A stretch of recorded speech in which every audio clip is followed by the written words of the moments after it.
کاک شوان چۆنی؟ باش کاک شوان، باشی زۆر سوپاس. وەزەتان کۆ بەغداد چۆنە؟ وەڵا بەغدا باشە. گەرمە؟ وەڵا فێکا. لەچی لای ئێمە نییە، لە سوید زۆر ساردە. سوید ساردە بەس ئێرە بەعلی فێرک بوو، یعنی بەهاریە بەهاری. براکەم خۆزگەم بە خۆتان بەسەرێک خەڵک لە ئەوروپا کۆچەکە لە وەختانە بەس لەو شوێنی گەرم. بەهەرحاڵ کاک شوان هەندە پرسیارمان هەیە، جوابمان دەیە و سوپاست دەکەین. وەڵا چی جەنابەت؟ من ناوم قادر نادرە. بەڵێ. کاک شوان، وەڵا دوو مەسوولی پارتی لە بەغدای هەندە شتخڕ بوویتەوە، پێمان خۆش بووە چەندم ئەوەتە یعنی باشم چ قوڕی چێ بکەم لەسەر پارتی هەنووسی سەرچاوان تو ویژدانتان. وەڵی شوان لەسەر بڵاو دەکەم ئەوەتە گوڵی لۆ فرێدای ماتا نەیزانیە دوای ئەو دەرە سەرچاوان. کورە کاکە عەیبە، کورە چاوی من عەیبە، بە شەرەف عەیبە. کورە مەسعود بارزانی و مەسرور بارزانی ئەو پیاوانە چی هەیتە هاو قەتعی کرد، قەتعی کرد. کورە کاک شوان بە قوربان، کورە چاوەکەم لە چ دەترسی؟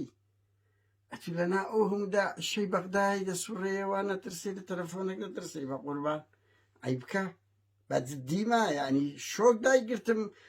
باشە لەو بڕی دەمەخۆ قسەی خۆشمان دەکرد. هاوڕێیان ئەوە ناندە دەنگ و شتمان لە یەکتر نارد.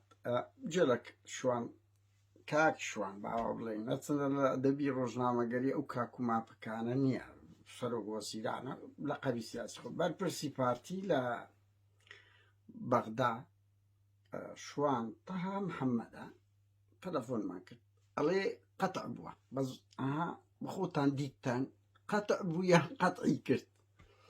فەرمەوە دەنگەکەم لۆ بەجێشتە بزانە چۆن جوابی دایتەوە. کاک شوان بە قوربان، کورە چاوەکەم لە چ دەترسی؟ ئەچی لەنا ئەو هەموودا شەی بەغدای دەسوڕێەوە نەترسی، لە تەلەفۆنێک دەترسی؟ بە قوربان عەیب بکە، بە جددیمە، ینی شۆک دایگرتم. باشە لەو بڕی دەمەخۆ قسەی خۆشمان دەکرد. ئەوەی جواب دایتەوە؟ تۆ شوان بە قوربان ڕێک ببوورە. باشی برا ئەحواڵت برا تەلەفۆنەکە قەتع بووە، من لە بەغدای وەکو باست کرد بەسم تێنە من جەنابەت ناناسم، سڵاوت کرد، سڵاوم جواب دایەوە، بە تەلەفۆنەکە بسرا، بەس دەترسی ناترسی تۆ چی؟ بترسیم لەسەر چ بترسیم؟ مۆزوعی ترسیە؟ چ بابەتێک باس کرایە تا بترسیم؟ تۆ من ناناسی کاکە جەمی، جەنابەت ناناسم، یعنی ئەوە نییە بڵێم کە ناناسیمانی بتعارف لەگە جەنابەت نەبووە، بەس تەلەفۆنە قەتع بووە، یعنی ئەو تەلەفۆن قەتع بوو، هەڵچوونەی جەنابەت تێناگەم، یعنی چی؟ یعنی چی؟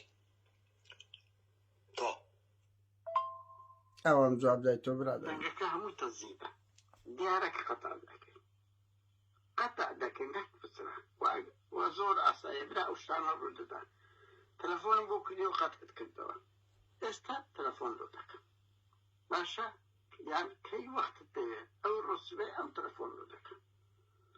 ئێزۆبە براکەمە تو نوێنەری پارتی لە بەغدای، ینی ئەڵە دەبی کەسەکی دیار بی و کەوە بیر من پێم وایە هەتە ناوی خۆم نەگۆتە زۆر ئاسایی بی، بەڵام ئێستاش نەچۆبی فەرموو ئێستا قسە دەکەی.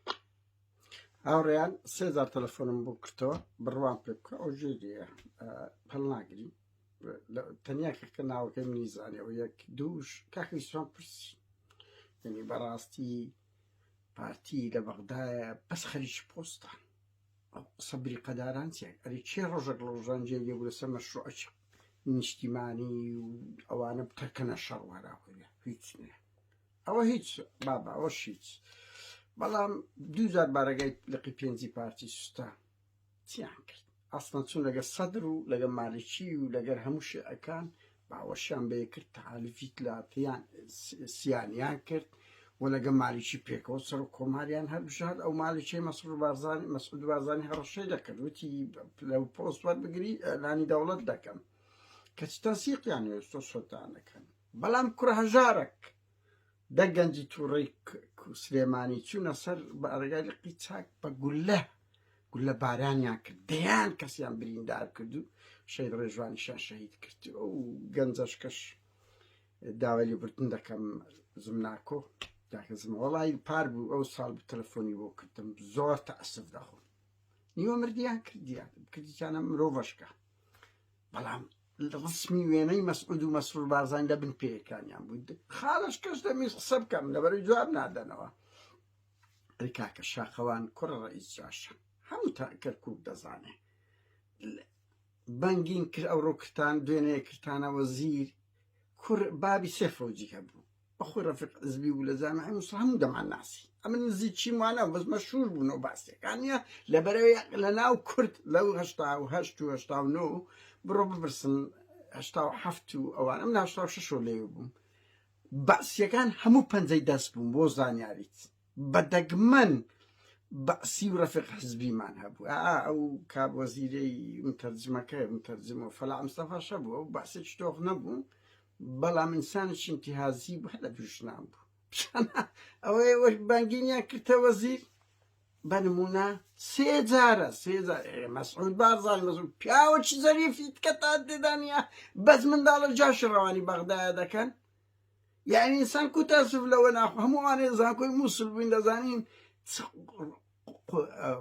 چ ئازارێکمان دەدیت چ ڕۆژگارێک بوو ماڵوێرانێک بوو لەنا ئەو هەموو بەسییانە و ئەو هەموو زەختە لە هەزاران تەڵەبەی کورد 2500 تەڵەبەی کورد ئێمزا نەچونە جێ شەعبی بڕوان پێ بکەن فەسڵ کران ئەو ساڵی ئەمە چون هەموو ئەوە نەبێت ئەوەندە بە مووقیف بوو ئەوانەش بەسی بوون ئەوانە بووینە وەزیر ئەوانەش هەموو ئەو بوونێ کاکە خەڵک خۆیتی بێ پرسیارتان لێ بکاتن و برێ ئەنگۆ چن بە ناوی کوردەوە قسە دەکەن کە پڕی جاش و استقباراتان کردی جواب نادەنەوە دەترسن لەبەر ئەوەی دەزان ئەو پرسیارانی خەڵک نایکە ئێمە دەیکەین خاڵ لەسەر وشەدا دەنێن بۆ یەک هەموو دەترسێن هەر بۆ زانین سەدایەت تەلەفۆنی ئەوش بێت دشاشابیش باڵ دەکەمەوە بزانە کو قەپاتی کرد